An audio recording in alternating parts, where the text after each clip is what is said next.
For New Zealand businesses, Asia provides a massive opportunity, but it is extremely complex. You have to be able to understand this market to be successful. And there's no other way to do that than to come here and to get on the ground and to feel in your bones what this place is like.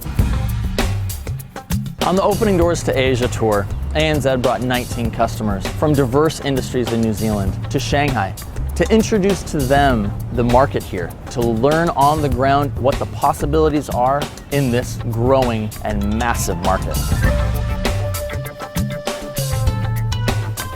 The opportunity in the premium food and beverage area is continuing to grow, and it will continue to grow over the next 10, 20 years.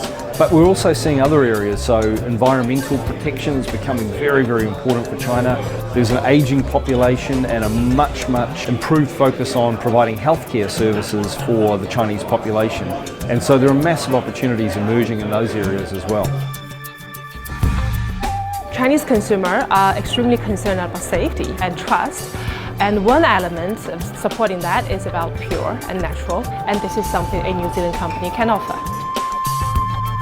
Visiting the supermarket on that first day we arrived was a real highlight of the trip for me. To be able to go somewhere and see our product, a little pumpkin that we've grown in New Zealand, they had nice packaging, they had a nice display, and then to be able to have the opportunity ANZ provided to talk to a local consumer who was buying our product and find out what he wanted, what he was looking for, and translate that, that was really huge, really important. So we're in one of the biggest supermarkets in Shanghai. We've got some organic beef here, a bit over $50, $25 for that small wee piece of steak there. There's no New Zealand beef here at all, and we haven't found any Australian beef either. So it's incredibly expensive, but it highlights what the opportunities are for getting some New Zealand beef over into the market. It's really important, I think, to actually get in market, because I'd done as much research as I thought I could do.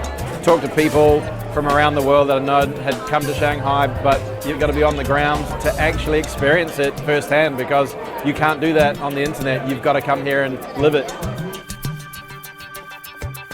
Shanghai is developing so fast. It is truly an international city, way beyond anything we've got in New Zealand.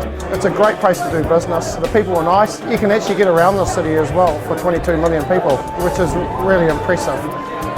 We talk to hundreds of companies in the China market from Australia and New Zealand. The 4 key considerations you need to do business well in China: people, time, capital, and scalable volume. The way I'm feeling right now is there is a real opportunity here, and it's something that we can take advantage of if we follow some pretty basic rules. There is an opportunity there around safe, healthy food, around a story, a brand, and you're dealing with such a large population that accessing the top end, that small percentage, makes it a viable business. China is just such a huge market. It is massive. When you see the type of cities they've got, you really do have to understand their business environment, their cultural environment, and just spend time up there getting to know them.